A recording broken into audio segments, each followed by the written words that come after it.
तो आज बिहारी जी ने भी हम लोगों के जीवन में खुशी की एक लहर लाए हैं, और जो ये जीवन में 7 दिन भागवत कथा के रूप में आप लोगों को मिले हैं।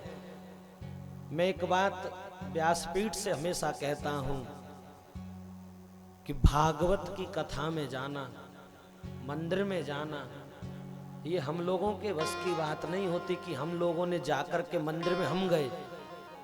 अगर आज आप यहाँ बैठे हो, भाई बैठे, माताएं बैठे, जो भी यहाँ बैठा है, अपनी मर्जी से कोई नहीं बैठा।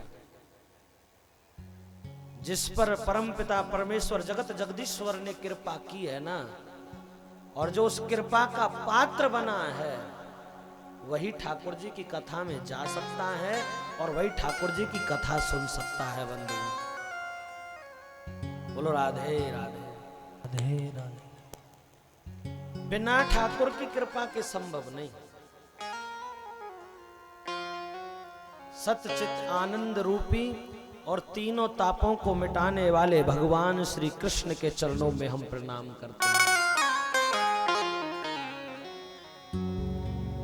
भागवत के महात्म्य प्रथम श्लोक है, सच्चिदानंद रूपाय। बहुत से कथाकार इनको भागवत का प्रथम श्लोक बोलते हैं, भागवत का नहीं।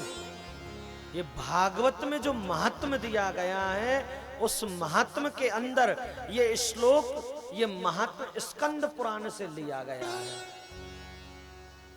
और स्कंद पुराण में ही वर्णन है सच्चिदानंद रूपाय, यानी कि सत, चित और आनंद रूपी भगवान श्री कृष्ण।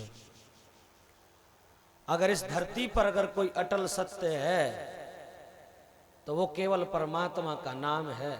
हाँ या ना? हम और तुम सत्य हैं क्या?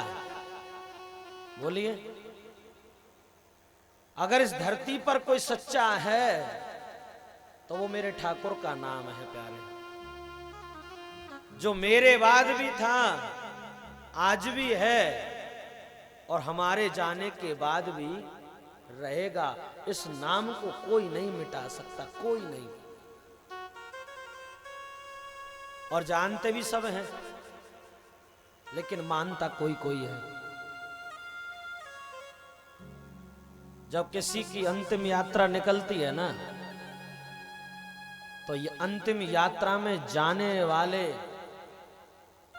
वो भी चीख चीख कर सारे संसार को बोध करा के जाते हैं कि भैया राम नाम सत्य है। सबको बता के जाते हैं। वो सब सुनते हैं, लेकिन एक नहीं सुन पाया। कौन? बोले जो कांधे पर जा रहा है।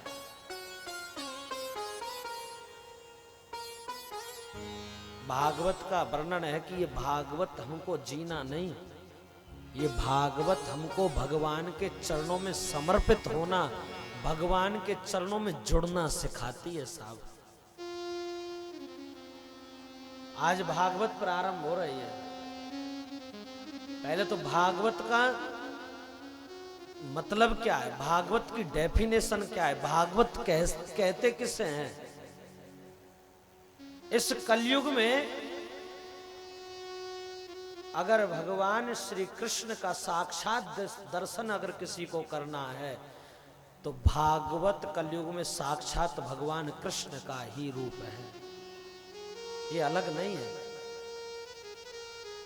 कलयुग में साक्षात भगवान कृष्ण का रूप है भागवत।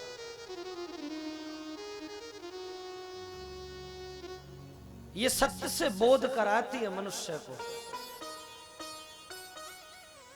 और सबको पता है कि एक दिन जिस दिन जाना होगा, कि राम का नाम मुख पर लेकर जाना होगा, इस कृष्ण का नाम लेकर जाना होगा।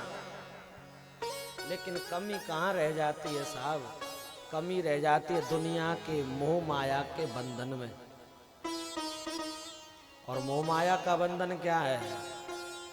बोले मेरी माँ, मेरा बेटा, मेरा पिता, मेरी पत्नी। आजकल तो बहुत से लोग तो ना भगवान की भक्ति तो करना चाहते हैं, लेकिन मोह माया के बंधन में उन पर भक्ति भी नहीं होती साहब। कथा पंडाल के नजदीक रहने के बाद भी वो भगवान की कथा में नहीं आ सकते। क्यों नहीं आ सकते? क्योंकि उन पर अभी भगवान ने वो कृपा नहीं की जिस कृपा के पात्र तुम बन करके यहां बैठे हो।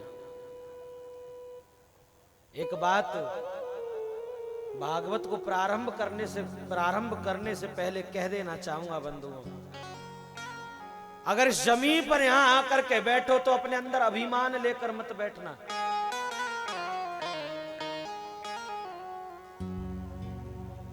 अभिमान भागवत पंडाल के बाहर तज करके आना, छोड़ करके आना।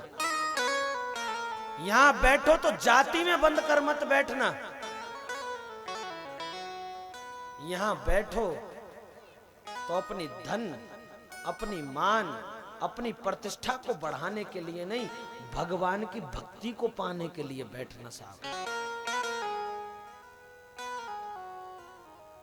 बड़े नसीबों से मिलता है ये द्वार मेरे ठाकुर का। और जिसने अपने अभिमान को तज करके ठाकुर की शरणागति प्राप्त कर ली, उसने इस जीवन की मोह माया से छुटकारा पा लिया। उसने घर में रह करके परमात्मा को पा लिया। संत बनने से भगवान नहीं मिलते। भगवा रंग का कपड़ा पहन करके तो हर कोई संत बन जाता है, लेकिन अगर सच्चा संत बनना है ना प्यारे, तो कपड़ा रंग कर नहीं, अपने मन को रंग करके संत बनना। और जब यहां कथा पंडाल में आकर के बैठो तो केवल और केवल भगवान के एक भक्त बनकर बैठना कि मैं ठाकुर जी का हूं और ठाकुर जी मेरे हैं। मैंने उस ब्रज की भूमि में जन्म लिया है जहां पर भगवान को एक रिश्ते में बांधने की भक्ति सिखाई जाती है। अगर इसे रिश्ता बना करके बैठोगे ना तो प्यारे सीधी सी बात है, वृंदावन जाने की जरूरत नहीं है। फिर